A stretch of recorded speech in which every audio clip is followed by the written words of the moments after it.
right. How you doing, Young? Alright, good.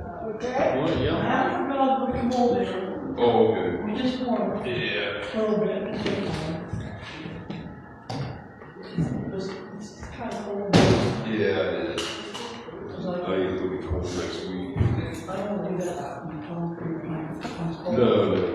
It's no hurry. You can watch that. Yeah, I don't know. Yeah. You think spring is strong? Pardon? You think spring is strong? Yeah, it's right here around. The season hasn't changed, maybe the weather hasn't yet. They'll probably do it too. You don't want to have them. No. So how long it gets warm, that's what I want to do. Yeah. So I'm going to do the staff. Okay, that's fine. In between days. Yeah. She'll take care. I'll be around for it. Sure. 3 minutes to go. We made it 3 minutes to go. Maybe sometime. Look on the front door. Okay. You go right to it. Yeah. Okay. Got a better idea? No. I don't know. Sounds like a good idea. And you're happy on it. Okay. Good talk. Hey, sweetheart, Let's good to see. see you. First 10. I know, you're laughing. 26. Holy. Not many else left, is there? No, not really.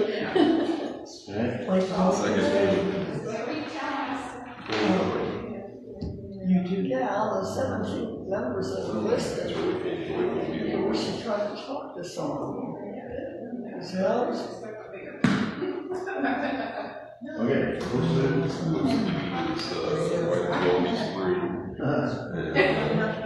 Yeah, I asked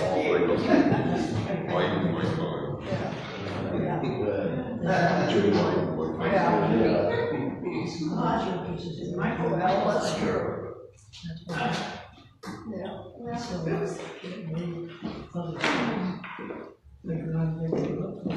Yeah, sure. Hi, Dolly. How Yeah, are you? No, they held up her since 2006. I guess I've been cutting my shepherd was on my knee. Yeah, well, I understand that. I'm just being honest with you. Well, I thought that was, And it's not really long. Okay. yeah. And I said, no, he didn't talk about that again. Yeah, How are you? Okay. yeah. This is a house for. The hymns, Yeah, 26 and 20. that's what I figured. How young? And you Are you know, on? you didn't go first.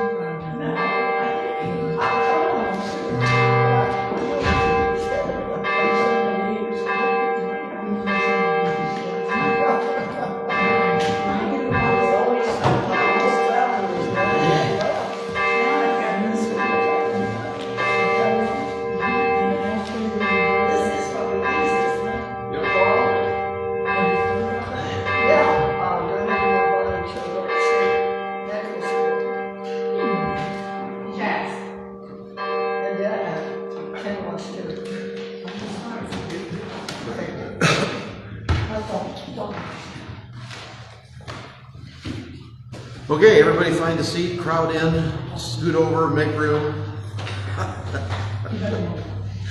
All right, welcome to First Universalist of New Madison on this, I don't think it's officially spring yet, is it? Yeah. Is it? Spring season, not weather. Okay, well, this is spring weather. I mean, it's cool at night, warmer in the day. The daffodils, I brought a couple here. I didn't have enough, so I kind of filled it in with artificial tulips, but there's more of them over there. The daffodils are out all over the place, so that's a good sign. The maple syrup farmers, we're talking about farm this week, so that's just one of them. Maple syrup farmers are having a terrible time because of the climate change. It used to be the one guy they were talking to, his father kept a diary and he started maple syruping the 26th of March. And now the season is almost over already because maple syrup depends on freezing temperatures at night and warm temperatures during the day, and that's what gets the sap running. We didn't have many of those this year. What's that? We didn't have many of those kind of We days. didn't, and that's the trouble with the maple syrup. So there's even the people that make maple syrup in Ohio, which there are some, we used to buy some I don't know, maybe still, they were Church of the Brethren people we used to buy every year from. My wife hasn't said anything about it this year yet, so we'll have to see. But we're gonna have trouble because most of the maple syrup comes from the Vermont, that area, and a lot of it comes from Canada. And of course, there's a tariff on Canadian stuff, and everything's more expensive. So. My great nephew made about 40 gallons of maple syrup this year. Yeah, who did? Yeah. Who did? The great nephew.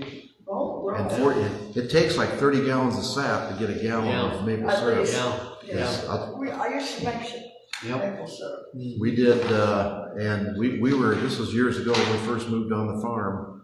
We were so cheap that I cut my own spiles, which the spiles, you drill a hole in the tree and we take pine, little 1 by 1 strips of pine, drill a hole through it, and then carve the end down into a funnel, stick that in the tree, and then hang a pail on it and bring it up. And then we burned wood outside, and my wife she was really enthusiastic and was kind of bored, so she built the fire way up. Well, I was using a piece of leftover culvert I had for a smokestack, and she didn't realize it was aluminum culvert. And if you get aluminum hot enough, it'll melt. Yep. So I came home from town, and the smokestack had fallen over on the side of the tins we were boiling the syrup in, because she had that fire so hot she melted at the bottom of the culvert. And then our biggest mistake was to finish it off. We said we're not going to sit out here and finish it clear down to the end, so we took it in the house for that final half an hour of boiling. And you know what that did? We had those stucco ceilings in the kitchen with the little things that just they pound a sponge on it, it sticks out. You ever try to wipe maple syrup sap off the ceiling on one of those things? It shredded the sponges. So, good times. All right, that's part of, we'll be talking about farming experiences of all kinds today. Any announcements? I wanted to thank you all for the nice card that I got. It came on Monday, I think, and it's nice. We're always a little late, but the thought is there, so. Well, I think the mailman was a little late. But anyway, thank you. All right, Palm Sunday, we're having the Unity service. We'll go over that as we get closer to it. All right, our prelude is "My Shepherd Will Supply My Need."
My shepherd will supply my need. Fits nicely in with our farm theme today.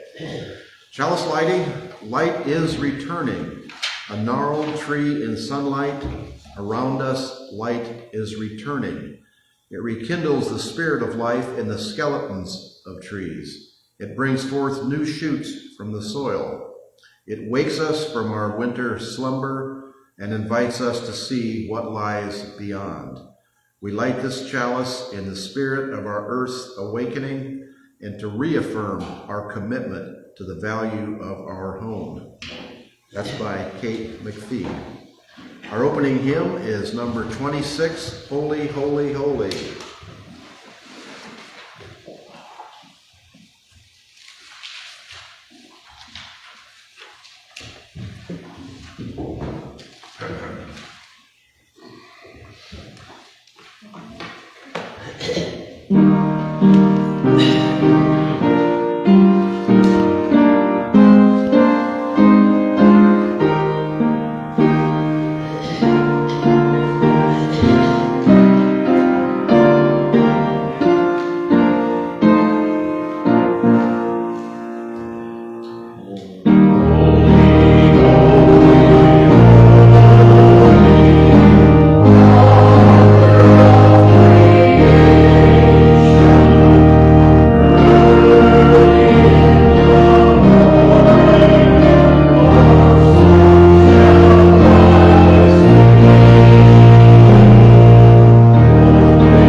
Disorganized as usual, but let me show you this.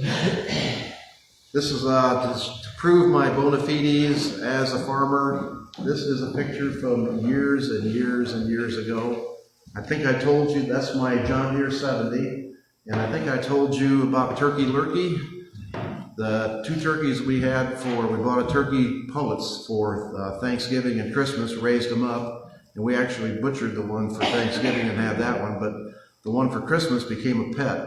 Her name was Turkey Lurkey, and we pretty much, if you would catch a grasshopper or something out in the yard and call Turkey Lurkey, she would run up to you and take the grasshopper right out of your hand.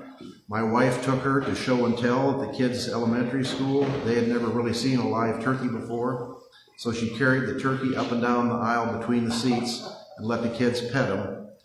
And Turkey Lurkey's unfortunate demise, I was working on a car, changing on one of the tractors, changing the radiator, and spilled some radiator fluid, antifreeze, and Turkey Lurkey was right there and gobbled it up. And antifreeze is poison to people, everything. It poisons anybody. It kills your liver.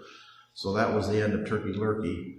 And unfortunately, because she'd had antifreeze, we couldn't even eat her afterwards. So it was a total loss. But she had a nice little grave site there where we buried all of our pets. So Turkey Lurkey is buried in a farm in Indiana.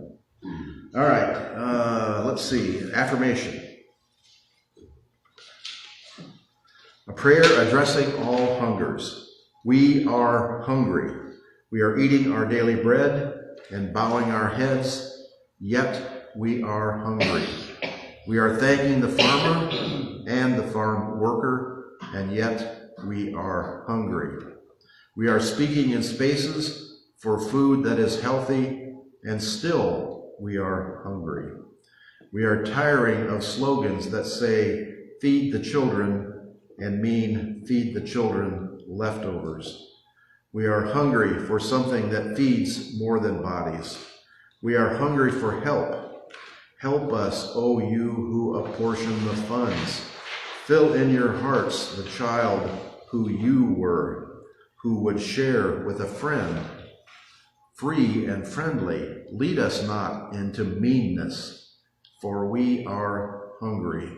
We want the loaves and the fishes, the water and the wine of sweet justice for all. We are hungry. By Deborah Smith. All right, I got to move a little here. This is when we visited England. There was a dairy next door, and they were nice enough to let me visit. So this is the cows on an English dairy. We'll go back to this. That's our farm. And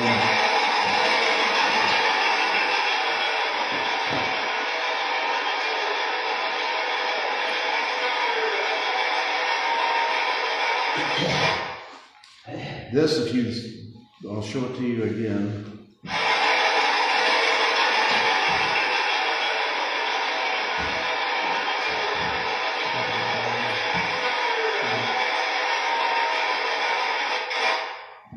You know what a Johnny Popper is? A two-lunger? Yeah. That's the John Deere, the old John Deeres.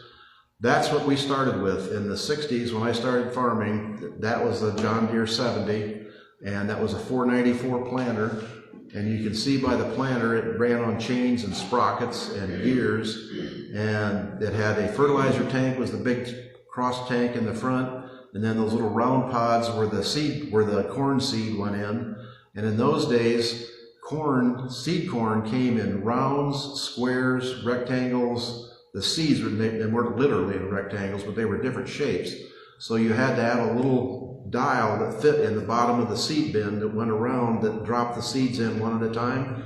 It had to fit the seed. So when you went to the seed corn dealer and bought the seed, he would give you or rent you the little discs that went in there, whether they were oblong shaped or perfectly round or longer rectangles. That's what would fit the seed. What that planter didn't have is what got into us later in the seasons as time went along, was the corn rootworm.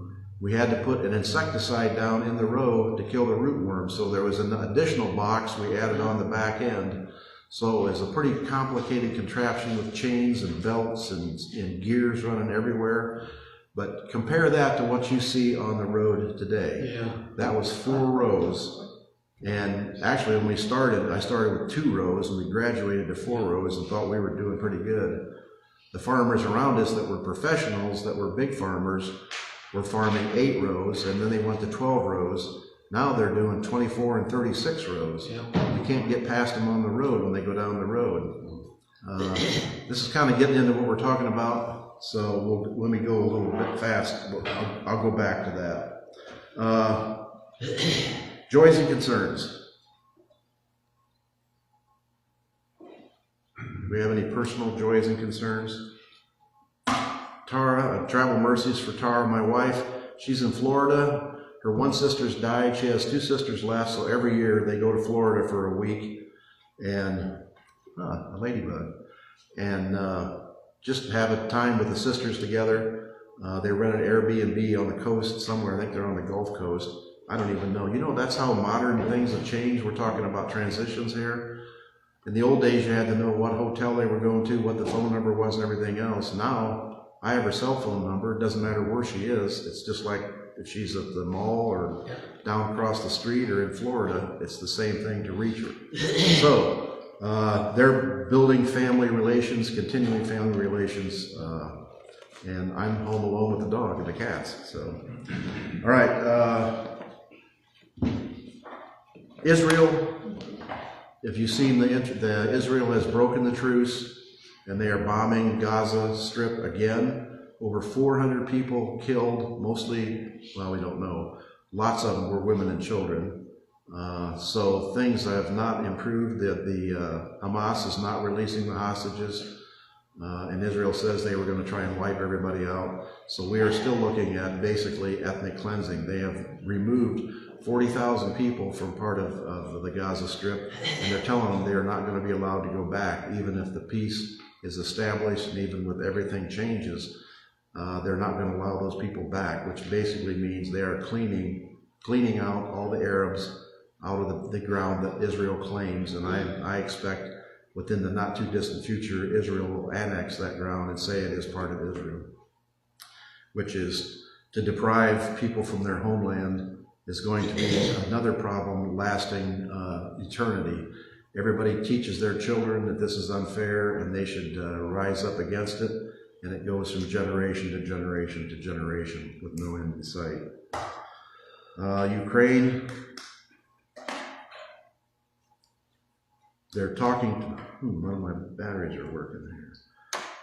They've talked to Putin, and I don't think he has basically said he wants everything that he's demanded from the beginning and everything that the administration has given him. They will keep the ground that they've taken. They want the ground back that the Ukrainians have taken. They said for the truce, for a 30-day truce, they would stop bombing the electrical grid, so at least they would have electricity in the Ukraine. They've already broken that promise. They're still bombing the electrical grid, and they did not promise to stop bombing anything else, so they're still bombing apartment houses. So we're not making any progress on that stand. The stand that basically we're changing, and I guess we'll light a candle for Europe. What I saw there was they are using, this is a kind of a convoluted understanding, but it makes sense. They are using American military equipment like F-35 fighters. They are worried now that if Trump makes a deal with Russia and cuts off the support for the F-35 fighters, cuts off the supply of spare parts, cuts off the software, the hardware, everything that goes with them, and then tells Russia Russia can go ahead and invade Europe, there's nothing that they can do about it because their military defense equipment will be useless. So they are already planning on separating themselves completely from the United States and creating their own defensive alliance and their own information. We have to ask what is going on in the world when the United States is joining the axis of evil with aligning with in the UN with North Korea and Russia and China and voting against our friends from years ago. And I'm sure you heard the little difficulty we had at the White House with the French. Somebody in the international European Parliament said that they wanted the Statue of Liberty back. Yeah. Did you hear that? Yeah. And then the White House spokesperson said, you know, you'd all be speaking German if it wasn't for us in World War II, which is the childish insult that we are growing used to. That's the standard insult. And then people reminded this lady that if it wasn't for France, there wouldn't be a United States. Without France's help during the Revolutionary War, we would not have beaten Britain. France sent a fleet, they sent Lafayette, they sent all kinds of people to help us. It was the support of France that enabled the United States as a group of independent colonies to become a nation that it is. So we owe France. We owe them the defense and the allegiance that they should have. So things are just more and more confusing. Yes? Your sharing that, Tim, makes me recall a television, news report that it's just on a different note, but let's light a candle for the successful transition of the President James Monroe property to the state of Virginia. There's some kinks in the works right there, but That's one of the last properties that are privately owned yet. A beautiful property by Monroe, even a dining room where the Monroe Doctrine was written, and it has developed some political problems in the Virginia State Legislature, or that's not what they call theirs, but anyway. So let's light a candle for successful transition. If so, it will become a new national park, or at least a small park administered by Park Service, and a new tourist site, and a beautiful, beautiful home. And then on an even more local note, let's add to a candle for Jill Banneman, who's one of our Colorado congregant friends. She has been, I believe, right now in convalescent services, and I brought a card that we can sign after service. Okay. Jill Banneman. And she attends at El Dorado, I believe. That's right. Yes. And yeah, we talked about her, I think, last week, that she had surgery or something and now is in a nursing home. So support for Jill. All right. Anything else? Let's see. I guess we need to throw in, we'll just update as we go along the things that are kind of worrisome. The current president has voided all of President Biden's pardons. In other words, he pardoned people ahead of time to protect them from attacks. So according to our current president, he voids all those pardons. The reason for voiding was he said they were signed by an auto pen, or he also alleges that Biden didn't know anything about it. Yeah, okay. And yet, when he was asked about sending the 300 Venezuelans to El Salvador, which many of them weren't Venezuelans, and some that were, one of them, if you paid any attention to the news, was a professional soccer player that has no criminal history, has no connection with the Venezuelan gangs or anything else. So there's been innocent people swept up in that, but that's neither here nor there. The problem we run into is he denied doing that. He said that was the Secretary of State that did that. That has to be an executive order to bypass the government. The function is you have to be seen by a judge before you can be exiled from the country. Somebody has to say you truly are guilty. They just swept these people up, put them on a plane, and sent them down. We aren't even getting into the point that a judge said, bring those planes back, and they ignored the judge. So we're talking about a constitutional crisis there. The point I'm getting to at the end was he said he didn't sign it, the auto pen signed it. So if Biden has an auto pen, that's illegal. If he does an auto pen, it's fine. It's the complications continue over and over again. Anything else? All right. We need to stay aware and keep the faith, basically. And we'll keep a candle lit for those thoughts and prayers, those desires and fears, which you may not even be aware of. But if people need help, we stand ready to help in any way that we can. Okay, the message. Basically, we started out with on transitions. I started out basically with what is going on with the farmers and the administration, what's happening to farms now. We've been through this a little bit. They've held up the USDA payments. Farmers put in like manure lagoons, they put in waterways, they put in improvements to protect the land and improve the farm. They pay for these out of pocket, and then they're reimbursed by the USDA. A lot of these have been stopped. The payments have been stopped. So these farmers are sitting there holding the bag. They're the destination for their crops. USAID, lots of farmers produce the crops that go to poor people in poor countries. The food programs, the school lunch programs, lots of those have been slashed and cut. Farmers produce all those, particularly many school districts have gone into local production. In other words, they'll go to a local orchard and get apples and oranges or different. They'll get local produce of lettuce and beans and things like that to try and boost the local economy. Those funds have all been slashed, so those farmers are in trouble. It's just everywhere it went, they're being, and then their inputs, their fertilizer that they bring in, their agricultural equipment that they bring in, all this has been hit by tariffs. So they're under assault from every different side. That's where it started, and then it kind of, everything kind of with me goes, you find one thing and that leads you to another, and that leads you to another, and leads you to another. So I started thinking about transitions, and I think it's symbolic of everything else that's happening. What's happening to the farmers has happened to all of us. If you remember back, phones used to be, oh, I forgot to silence my phone here.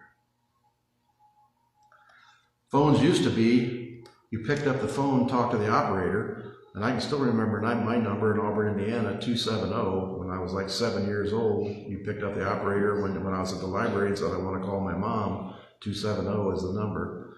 Then you went to dial phones, then you went to push buttons, and now you've gone to a smartphone in your pocket that has more power than the basic computer you started with years ago. We have lived through that transition, we've adapted to it, but those transitions continue even farther, and they go farther back than I'd even thought of, and this is one of them. This is a New York, what they call an omnibus. In New York in the 1880s, there were more than 150,000 horses. 150,000 horses in the town the size of New York. And that was with even everybody not having their own carriage. With these omnibuses, 2 horses could pull something that had 20 people on it. But even so, 150,000 horses, any guesses on how much manure that created per year? 100,000 tons of manure. This is what the streets look like in not only New York, in every city, when you had nothing but horses. Every horse produces approximately 22 pounds, and I can attest to that, 22 pounds of horse apples, which I don't really mind the smell of horse manure. It's not like chicken manure or hog manure. And I actually kind of like the smell of dairy manure because that's going to come and grew up with that. That's sidetracked. So anyway, when they started out, farmers used manure for fertilizer. So they had no trouble getting rid of it. But when they got up to 100,000 tons, it was getting a lot harder to get rid of. So what did they do? Dump in the ocean. They dumped it in not only the ocean, the river. You got the 2 rivers on each side of Manhattan. They just shoveled it to the side and dumped it in the river. Where did they get their drinking water? Out of the river. It didn't take them too long to figure out this is a problem. So the transition to cars made a big difference. Oh, I forgot the third problem was when you've got that many horses and people not always treating their horses correctly, pretty soon you got horses dying, dead horses in the street. So it was getting to be a monumental problem, but progress as it went along with the beginning of the auto car, the electric car, and the gasoline-powered car replaced all of the horses. Not all of them, because at Central Park they still have horses. And the people who are PETA, against the abuse of animals, think to have a horse hooked to a car to some kind of abuse. I'm not exactly sure what the deal is. They also complain about dairy cows. They think dairy cows are abused. And I can attest as a dairy farmer that dairy cows, some people I'm sure do abuse their cows, just like some people abuse their dogs or their cats. But as a companion animal, they are not abused. So anyway, let's go back. The dairy farms, if you look at this farm, and it's not just a dairy farm, it's every farm. If you drive around the countryside, what do you see? You see the original houses that were there on a 70-acre spread was a house, a small house, and a small barn, and almost every one of them had a silo. And you can tell by the age of the farm was the size of the silo. These smaller silos were built in the 40s and 50s. The bigger silos were built in the 60s and 70s, and even up into the 80s. And if you see the blue ones, that's the harvest store. They load at the top and unload at the bottom, and they're airtight, so there was no spoilage. When you put silage, which silage is basically corn or hay, chopped into small pieces with a high moisture content, and what happens, it's just like making sauerkraut. It ferments in the silo just like sauerkraut does, and turns into a wonderful smelling, appetizing. It smells good to me, and it smells good to the cows, and they really like to eat it, and it has a lot of forage value to it.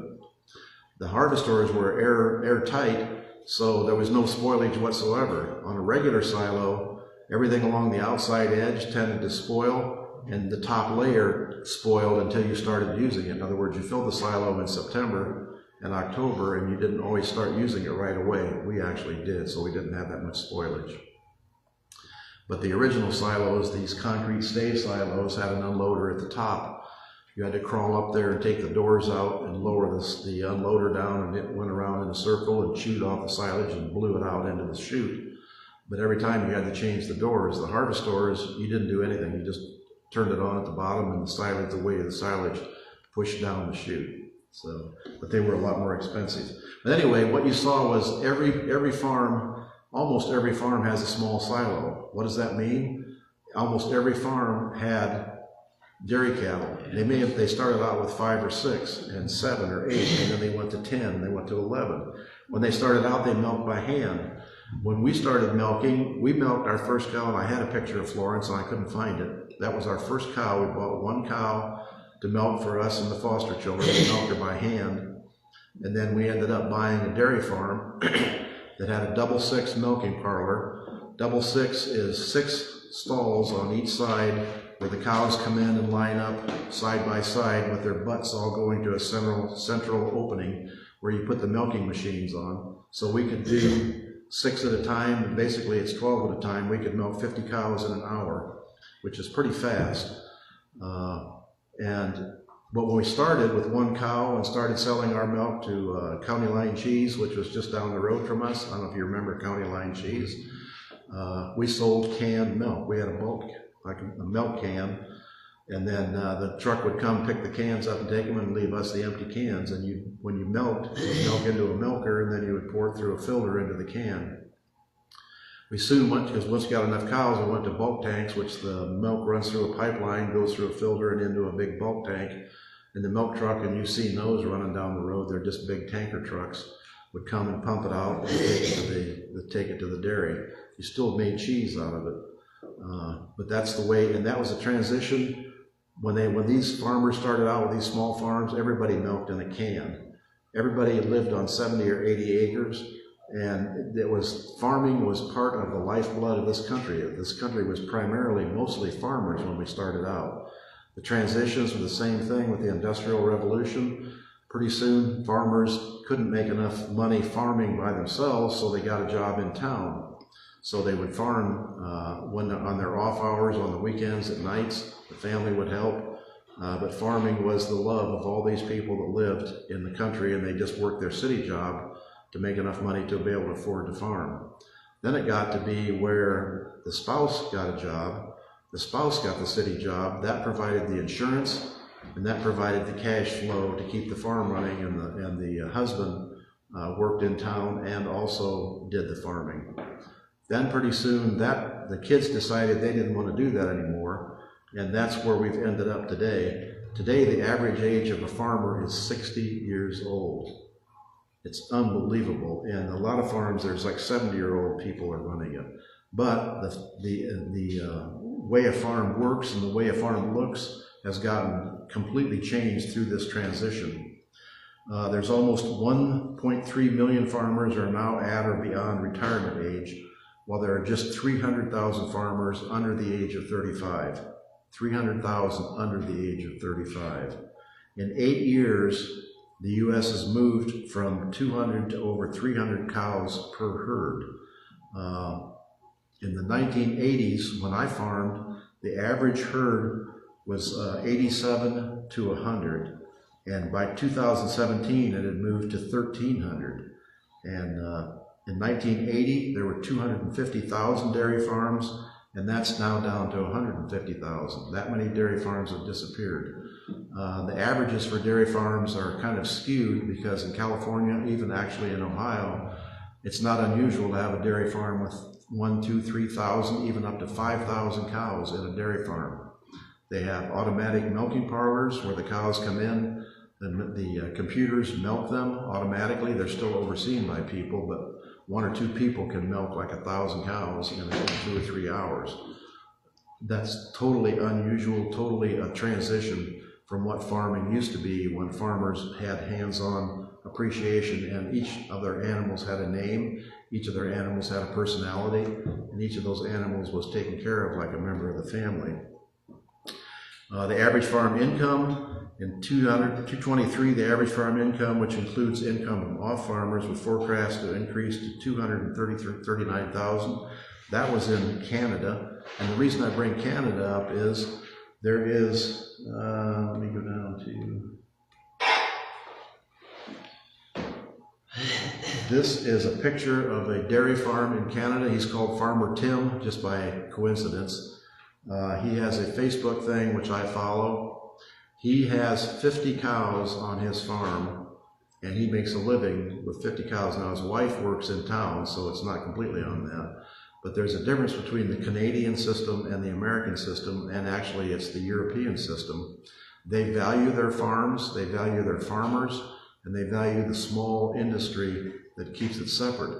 The way this has come to fruition, the way we know what's going on is Canada has the same exposure to avian flu as we do, but the average farm in Canada that produces eggs has 25,000 chickens. The average farm in the United States that produces eggs, almost 1 million chickens. Yeah.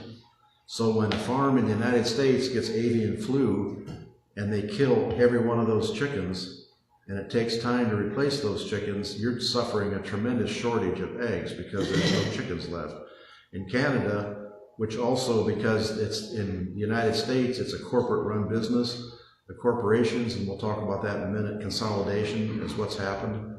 When the corporation runs a business, it is run like a factory. There's inputs, there's outputs. The people there work for an hourly wage. Most of them don't have much loyalty to the animals or to the job. If they can find a better job, they take it. In Canada, it's run by a family farm where the farmer and his wife, or the farmer and her husband, care about what they're producing and what they're doing and have their life savings invested in it. So they don't have the exposure to the avian flu that we do. Some people have said because the climate's a little harsher, their buildings are closed up tighter, and they don't allow like wild birds, transitory birds, migratory birds to get into the building, because that's how the flu is spread from one bird to another. And if you don't let any wild birds in your building, then your chickens aren't going to get sick. The end result is they have smaller farms, they support their egg prices, they support their milk prices, and they have no shortage of milk and no shortage of eggs. The question is, how do you want to run your business? And the United States has gone for complete consolidation. The bigger, the better. The more money you have invested in it, the more you control it, and the cheaper each item is in the system. In other words, Canadian eggs cost more on the basics than American eggs until the shortage, because American eggs, when you have 1 million chickens laying in a giant system with very, very little labor involved, you can produce the items cheaper. The Europeans and the Canadians have chosen to keep and value that small family farm and to support them with prices, so their prices for food are a little bit higher than ours, but they have the security of the creation of that food. Let's see. Okay, consolidation. Let's go on to consolidation. 4 beef packers control 80% of the beef and 67% of the pork. You can go up to Kettering's up here and buy local beef, but if you're buying beef from Kroger or Walmart or anyone else, you're buying beef that's controlled by 4 different packers. And they have the slaughterhouses. They actually put the cattle, they buy the cattle, they send them to someone to grow them out, and that's the way they do the hogs and the chickens. That producer owns the building, but the packer supplies the animals, they supply the feed, they supply the veterinary supplies. All the owner of the building does is he has the building and he raises them for a per head. He gets paid so much per head to raise these animals. He has no control over where the animals come from or where they go or what happens to them. He has no control over the feed, whether they get antibiotics or anything else. Everything is divided up through capitalism, so nobody has any real personal interest in what's going on. Somebody in New York or Chicago is the one that makes all the decisions for what happens on the farm. We have lost that sense of family farm that we grew up with. That is part of the transition that we're going through. All right, let's see. And we'll extend that out a little bit. Farmers used to be the backbone of our democracy and the backbone of common sense. If you remember the history of like Minnesota, Wisconsin, where the European farmers came in, they had the Farmers Labor Party, which we actually have an extension of down here in Ohio. That's where all the rules about education, the rules about having a school on every section of land, a public school that kids could go to, farmers were the ones pushing that. They wanted their kids educated. Fair play, women to vote, all the things that we ascribe to American democracy was pushed by independent farmers.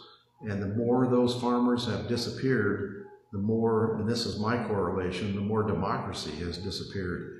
Even in states like Minnesota and Wisconsin, the people who are the far right, we want this and we want it done and we don't care who gets hurt about it. Those are the people in ascendancy now.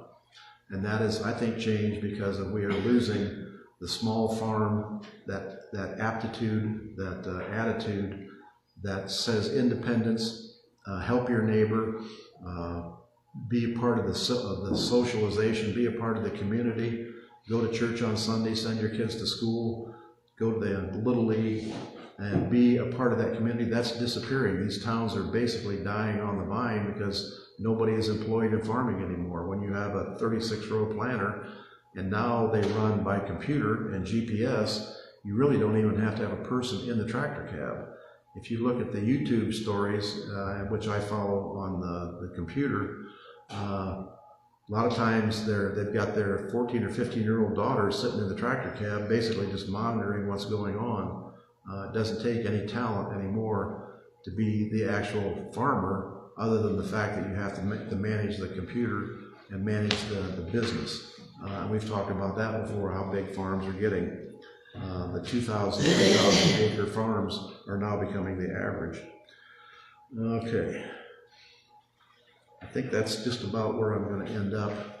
Lots more information, a lot of it disorganized, but what I'm trying to instill, what I'm trying to impart is that there's transitions going on. We've been involved in them with our phones, with our TVs, with the transportation. We are in the midst of another transition. Only this one, well, I was going to say is changing our country more than we had thought before, but I guess TV has changed our country more than we had thought before. Even the rise of social news has changed our country more than we had ever thought. When everybody watched 3 national stations, ABC, CBS, and NBC, everybody watched the half-hour national news. We all had something in common. We all had something we could talk about. We all had a common denominator of what the reality was. Now people are in what they call silos. They get their information from one particular source, and they do not have any exposure to any other information. So there is no more critical thinking. There's no more shared basis of understanding. Whatever these people are told, they believe, and some of it is the most outlandish things in the world, and they still believe it. As a prime example, you heard about the measles cases in Texas and New Mexico. We're now up to 330 or 340. The one child, a 6-year-old girl, died. Her parents are Mennonites, and they are the original Mennonites, not the Mennonites from around here. They actually still speak German, so they're almost like Amish. They are so fundamentalist that they said they still would not have their children, if they had to do over again, when they would not vaccinate their children. God wanted their daughter, and God needed their daughter, so God used her daughter as an example. They said, this is what the parents said, we have 4 other children, none of them were vaccinated, all of them got the chickenpox, or all of them got the measles, and none of them suffered from it. So that's the way it should be, and we don't regret losing our daughter. Can you imagine saying we would not change anything to save our daughter's life? This is the situation we're in with that kind of information input. And that is the national record. If 1 out of 5 children that gets the measles will be hospitalized, and a certain number of those will get pneumonia and die, And they are saying it's the hospital's fault that their child died, that they didn't treat it right, which the hospital's saying we treated it like we do every other disease. And the girl was on a ventilator for weeks, and also getting all the antibiotics that they could give her. But that pneumonia, that measles, problems, and these people still say they wouldn't change anything. It's just, we are up against, like, it's almost like a cult thing. You cannot break these people out of it. And that's what we're looking for. All right, comments? I just find it interesting that economics woven throughout your presentation this morning, and it only stands to reason. But I was thinking as you were delivering it, Tim, on the prairie, it wasn't making money, it was getting food on the table after they cleared the land, what have you. And then, of course, as you point out in your presentation, it's interesting how it's evolved. And obviously, economic driven, the bigger, the more productive. The more productive funds, the bigger it is. Yes. And it's a cyclical thing in terms of agriculture. I had a cousin in the late 70s, early 80s, went to Penn State and majored in agricultural economics with the specialty of fleet management and farm mechanization. Yes. I thought that was so strange that they would even have a program like that at Pennsylvania State University. He's been in that field for more than 40 years. He lives in Nebraska, and he does just that. The farms are getting bigger and bigger, and he's keeping up with it in terms of GPS, fleet management. The other thought, as you were presenting this morning, and we won't get into the political part of it, but we look at welfare, and as you pointed out in previous presentations, and farm subsidies slightly differently. One is necessary, the other one is not deserving. And yet, as we speak, there will soon be lots of soybeans planted, and we're not sure whether they will make or break in terms of profit this year because someone is tinkering with Chinese exports and import tariffs. And so I'll leave it at that. But I find it very interesting what you were presenting today, and particularly the standpoint of bigger and bigger and bigger, and yet at the same time, less numbers of farmers. And we didn't even get into subsidies. Farmers and these conservative farmers in Minnesota and Wisconsin, places that used to be blue states have turned into either purple or red, are the ones that complain about the welfare queens sucking off of the public tip. Farm subsidies are unbelievable, and by the acreage, you get paid by the acre. You have subsidized crop insurance. If there's a crop failure, you get paid for your crop. The farm prices are supported. Nobody is innocent on these, and nobody is completely free of the capitalism. Capitalism basically runs on the people who contribute money to the lawmakers make the law. Who maintain capitalism. Who maintain capitalism. And that's kind of what it's skewing the system. And it's interesting is why these other countries, that's the question I still have, is why these more mature countries, which Canada is no more mature than us, maybe it comes from the history and the connection of England, why they believe more in supporting individual people and individual rights and valuing the individual smallness of a person's identity than turning over everything to the capitalist and the biggest contributor. And this has gone to the nth degree. I mean, now we have Elon Musk, who contributes $270 million to an election and now becomes in control like almost a co-president. That is beyond the idea of money controlling the system. But as you point out, if I may add, I was going to add this, even though the farms are getting larger and larger, we value small farms. So if you look at the efforts of farm to table and how that played out in America, or if you pick up a magazine or read something online, in the Northeast, it's quite popular in Vermont, New Hampshire, Maine, and those surrounding areas to show as part of, to have a small dairy. Yes. And to show that it's a live bird, it's a great photo op, but more importantly, it sells artisan cheeses and upscale restaurants. And so it's working out quite well. It's just at a small level, and I'm not sure what its future is, but right now it's alive and well. I think we can all identify with that. That is almost the future. If for the small farmer to stay in business, they have to go actually to the consumer. So they have to make their own cheese. They have to sell their own milk. They have to be a small vegetable patch and sell like fresh vegetables or fresh fruits. But that's a lot of work, and it's a special training. and a lot of commitment. The reason I put this picture in, this is our dairy farm that we milked at. It gives me a real sad pang because we left in 1988 and nobody farmed after us. So this is what it looked like when we finally sold it last year or 2 years ago. We finally sold the land. My brother supervised the farming of the land, but nobody milked cows there anymore. This is what these were all painted up. The roofs were nice and shiny. The grass was mowed.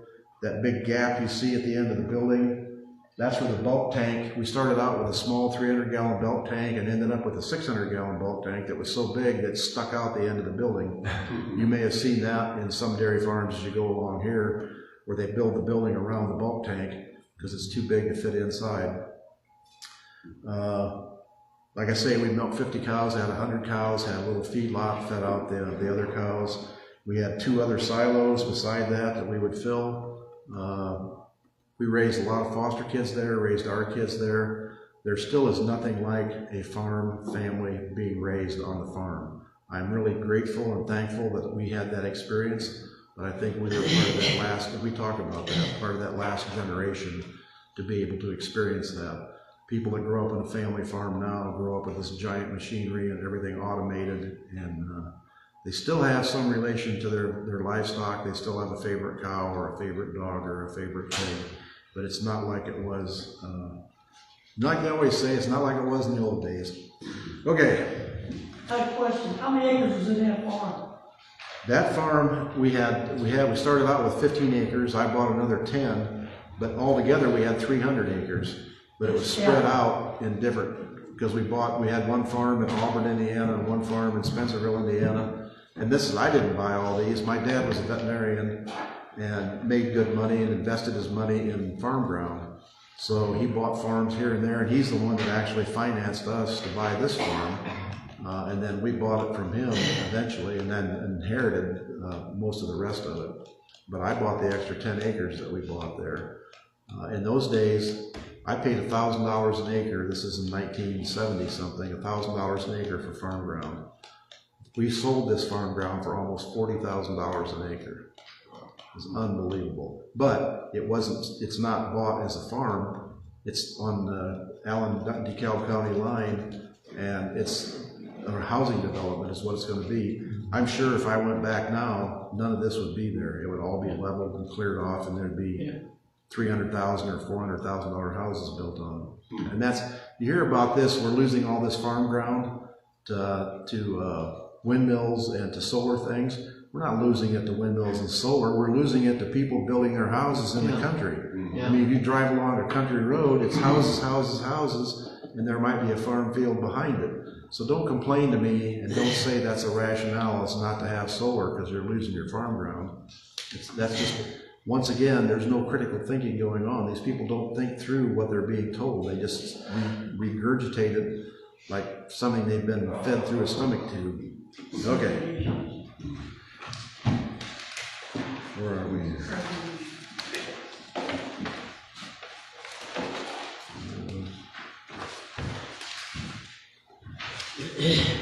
Offering. If you have something to share, please do. If you need something, let us know. And we are hearing, where's my paper?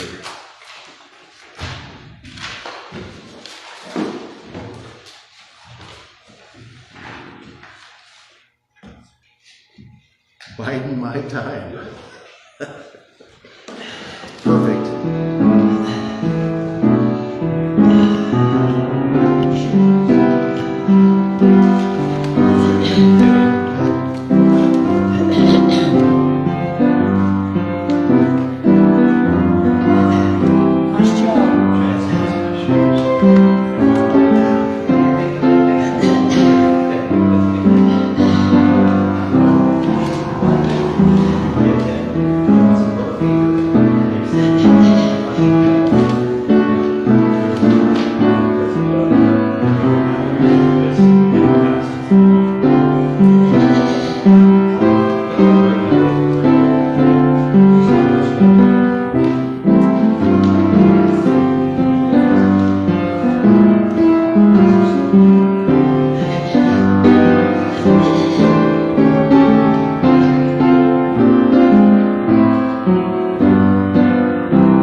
right, closing hymn, number 29. Joyful, joyful, we adore thee.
Right.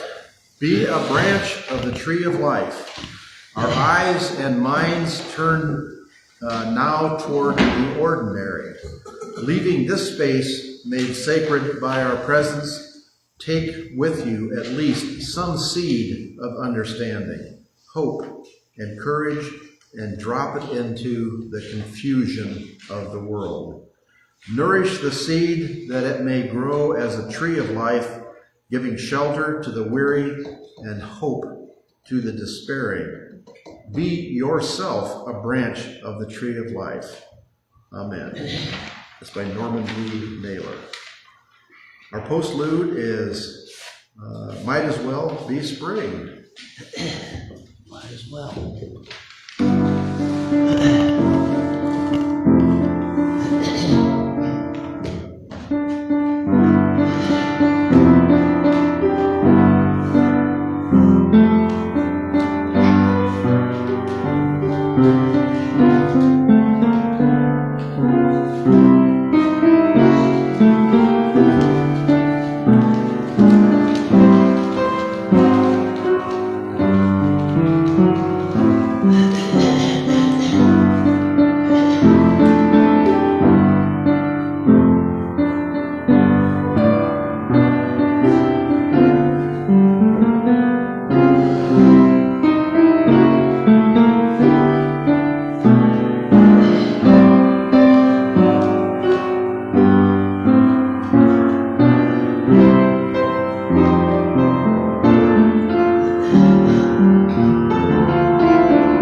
move the horse picture. This is our case 960 combine. That's Tara in front of it. That's what we farmed with. Actually, we farmed pretty much right to the end with that because we didn't do a lot of combining. We chopped our corn or used a corn picker, a 2-row corn picker, to feed it, and then we picked the ears off and then ground the ears up into feed with our own grinder to feed the dairy cattle and to feed the beef cattle. So, an era gone past. That's belongs in a antique farm machinery museum now, compared to what you see people driving. So, all right, there's coffee and there's donuts. Hope to see you next week. We'll leave our candle lit for all the problems and terrible things going on in the world. Keep your candle lit as well.